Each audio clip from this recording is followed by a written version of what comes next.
नमस्कार दोस्तों, स्वागत है आपका आपके अपने YouTube चैनल चुन्नू जी के सेंटर पर। मैं राकेश कुमार राय आपके लिए लेकर आया हूं झारखंड सामान्य ज्ञान यानी झारखंड जी के, जो आपका Jharkhand police, JSSC, CGL, Jharkhand शिक्षक भर्ती, झारखंड में होने वाली सभी प्रतियोगी परीक्षा, JPSC सभी के लिए इम्पोर्टेंट है। तो टॉपिक है झारखंड का इतिहास। तो चलिए इसको हम लोग देखते हैं। इसमें हम लोग ऐतिहासिक स्रोत के बारे में जानेंगे। झारखंड का इतिहास एवं संस्कृति की प्राचीन काल से लेकर वर्तमान काल तक गौरवशाली परंपरा रही है। ठीक है। झारखंड का इतिहास एवं संस्कृति के निर्माण में जनजातीय समाज का अमूल्य योगदान रहा है और यहाँ की संस्कृति को जानने एवं समझने के लिए प्रागैतिहासिक काल से लेकर आधुनिक काल तक मानवीय संस्कृति एवं सभ्यता के उद्भव तथा विकास से संबंधित ऐतिहासिक स्रोतों की बहुलता पाई जाती है। यानी झारखंड का इतिहास और संस्कृति को प्राचीन काल से लेकर वर्तमान काल तक गौरवशाली परंपरा है। ठीक है। झारखंड का इतिहास और संस्कृति के बारे में जानने के लिए प्रागैतिहासिक काल से आधुनिक काल तक जो मानवीय सभ्यता और संस्कृति का उद्भव और विकास हुआ है उससे संबंधित है ऐतिहासिक स्रोत। ठीक है। हमें इसकी जानकारी ऐतिहासिक स्रोत से पता होती है। यानी इससे संबंधित पुरातात्विक और साहित्यिक दोनों प्रकार के साक्ष्य पर्याप्त मात्रा में उपलब्ध है झारखंड में। तो चलिए देखते हैं। झारखंड के इतिहास और संस्कृति को समझने के लिए पुरातात्विक एवं साहित्यिक दोनों प्रकार के स्रोत उपलब्ध हैं। झारखंड की जनसंख्या में विश्व की सभी प्रमुख मानव प्रजातियां अर्थात जैसे निग्रायड, मंगलायड, कॉकेसायड, प्रोटोस्टोलाइड के शारीरिक लक्षण पाए गए हैं। तथापि जनजातीय जनसंख्या में प्रोटोस्टोलाइड की प्रधानता है। क्योंकि झारखंड जनजातियों एवं उनकी संस्कृति के उद्भव एवं विकास का क्रीड़ा स्थल रहा है, इसलिए झारखंड के इतिहास को जानने समझने के लिए पुरातात्विक एवं साहित्यिक स्रोत के साथ साथ जनजातियों की पारंपरिक वंशावली, लोक कथाएं, अनुश्रुतियां भी महत्वपूर्ण भूमिका निभाती है। इस प्रकार प्राथमिक एवं द्वितीयक स्रोत दोनों असंख्य मात्रा में उपलब्ध है। पुरातात्विक स्रोत का साक्ष्य प्राचीनतम साक्ष्य झारखंड क्षेत्र से आज से लगभग 1 लाख ईस्वी पूर्व के पूरा पाषाणकालीन यानी पेलियोलिथिक पत्थर के उपकरण के रूप में प्राप्त हुए हैं। पूरा पाषाणकालीन पाषाण उपकरण बोकारो से हस्तकुठार तथा हजारीबाग के इसको, सरैया, रहम, देहोंगी आदि से प्राप्त हुए हैं।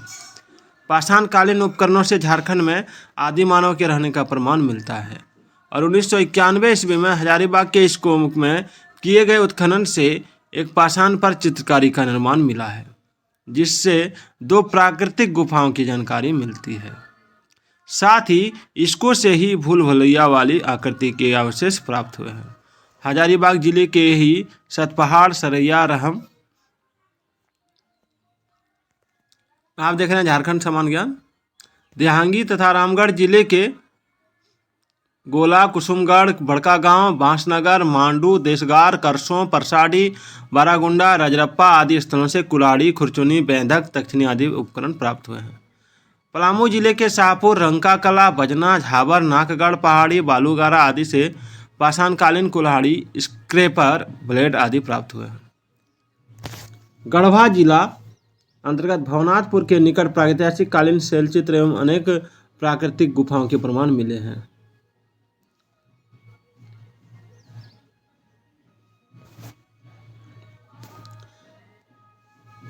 इन गुफाओं में आलेख एवं पशुओं के चित्र हैं। इन पशुओं में भैंसा, हिरण आदि को चित्रित किया गया है। पश्चिमी एवं पूर्वी सिंहभूम के चक्रधरपुर, बेबो, इसाडी, बारूडी, पुरनापानी, ठीक है, डुंगडुंगी, सरेंगा आदि स्थलों से पुरातात्विक उत्खनन से पूरा पाषाण काल से नवपाषाण काल तक के क्रोड, सल्क, खंडक, विदारणी, तक्षणी आदि पाषाण उपकरण प्राप्त हुए हैं। बारूडी में संजय और सोननाला नदी के संगम से नवपाषाणकालीन मृदभांड यानी मिट्टी के बर्तन के टुकड़े, पत्थर की हथौड़ी तथा डुगनी, डोर, नीमडी और बोनगरा से नवपाषाणकालीन पत्थर की कुल्हाड़ी तथा काले रंग के मृदभांड प्राप्त हुए हैं। हजारीबाग के दूध पानी से 1894 ईस्वी में किए गए उत्खनन से 8वीं सदी के लेख प्राप्त हुए हैं। देखिए यहाँ दूध पानी के निकट ही, यहाँ पर देखिएगा, दूध पानी के निकट ही स्थित डुमडुमा से 8वीं एवं 12वीं सदी की पालकालीन मूर्तियों के अवशेष प्राप्त हुए हैं, जो इस क्षेत्र में बौद्ध धर्म के विस्तार को स्पष्ट करता है। चतरा जिले के प्रतापपुर प्रखंड में मुगल कालीन कृपा का किला स्थित है। ठीक है। तथा मुगल कालीन कुपा का किला स्थित है तथा चतरा जिले में ही हंटरगंज प्रखंड में, ध्यान दीजिएगा, कोलुआ पहाड़ी क्षेत्र से मध्यकालीन दुर्ग की चारदीवारी का साक्ष्य मिला है। चलिए, दूध पानी के निकट ही स्थित डुमडुमा से 8वीं 12वीं सदी की पालकालीन मूर्तियों के अवशेष प्राप्त हुए हैं, या पढ़ लिए इसको। और कोलुआ पहाड़ जो कोलेश्वरी पहाड़ के नाम से भी प्रसिद्ध है, इस पर हिंदू देवी देवताओं एवं जैन तीर्थंकरों तथा बुद्ध की मूर्तियां स्थापित हैं। यह पहाड़ कोलेश्वरी पहाड़ के नाम से भी प्रसिद्ध है। कोलेश्वरी पहाड़ सिख धर्म का भी केंद्र रहा है तथा ऐसा माना जाता है कि गुरु नानक इस स्थान पर ठहरे थे। और पुरातात्विक स्रोत में पत्थर के स्लेट के टुकड़े बुरा हादी से और रारू नदी के तट से जो चाईबासा में स्थित है से नवपाषाणकालीन पत्थर से निर्मित अनेक चाकू मिले हैं। ऐसी राय को बुरू हाथू से एक छोटा कर देते हैं, हाँ,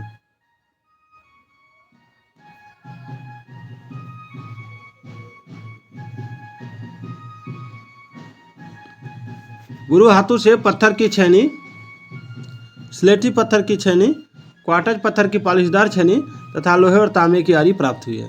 चतरा जिले के गिद्धौर प्रखंड से मेगालिथ संस्कृति का प्रमाण प्राप्त हुआ है। पलामू के मूर्तियां नामक स्थल से बौद्ध धर्म के अनेक अवशेष प्राप्त हुए हैं, जबकि आपका करुआ यानी जो धनबाद में है नामक ग्राम में बौद्ध स्तूप का प्रमाण पाया जाता है। धनबाद जिले के ही बुद्धपुर एवं डालमी में भी अनेक बौद्ध स्मारक स्थित हैं। बुद्धपुर की पहाड़ियों में बुद्धेश्वर मंदिर के भग्नावशेष स्थित हैं और अशोक के 13वें शिलालेख में 8वीं जातियों का उल्लेख हुआ है, जो इसी क्षेत्र में निवास करने वाली जनजातियां थी। चलिए आगे देखते हैं। अब है साहित्यिक स्रोत। तो भारत के इतिहास का प्रारंभिक साहित्यिक स्रोत वैदिक साहित्य में छोटा नागपुर क्षेत्र के लिए किक्किट शब्द का प्रयोग हुआ है, जबकि उत्तर वैदिक साहित्य में यह व्रात्य प्रदेश के रूप में वर्णित हुआ है। और महाभारत के दिग्विजय पर्व में छोटा नागपुर क्षेत्र के लिए पुड्रिक शब्द का वर्णन आया है। और महाभारत में झारखंड क्षेत्र को पशु भूमि कहा गया है, क्योंकि जंगल की बहुलता के कारण इस क्षेत्र में जंगली पशुओं की संख्या अधिक थी। और मध्यकालीन इतिहास लेखकों में अबुल फजल का अकबरनामा, शम्स-ए-सिराज और आफिफ की रचना तारीख़ फिरोज शाही तथा सूफी कवि मलिक मोहम्मद जायसी की रचना पद्मावत प्रमुख स्रोत है। शम्स-ए-सिराज आफिफ का मानना है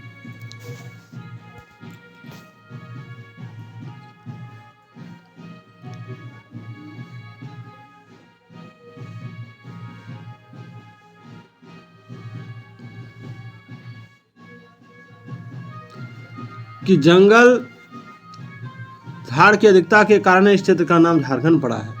इसके अतिरिक्त जहांगीर की आत्मकथा तुजुक-ए-जहांगीरी, शाहबाज खां तथा अब्दुल का रचना माथिर-उल-उमरा तथा मिर्जानाथन की रचना बहारिस्तान एवं गेबो में झारखंड के नामकरण से लेकर सामाजिक सांस्कृतिक इतिहास की जानकारी मिलती है। मध्यकालीन एवं अन्य इतिहासकार सलीमुल्लाह और गुलाम हुसैन की रचनाओं में भी झारखंड क्षेत्र का विवरण मिलता है। और कबीरदास की रचनाओं में झारखंड शब्द का उल्लेख एक पद में आया है। बोरमैन की पुस्तक the Neolithic pattern in the pre history of India से नवपाषाणकालीन हस्तकुठारों के 12 प्रकारों की जानकारी मिलती है। डी.एन. मजूमदार की पुस्तक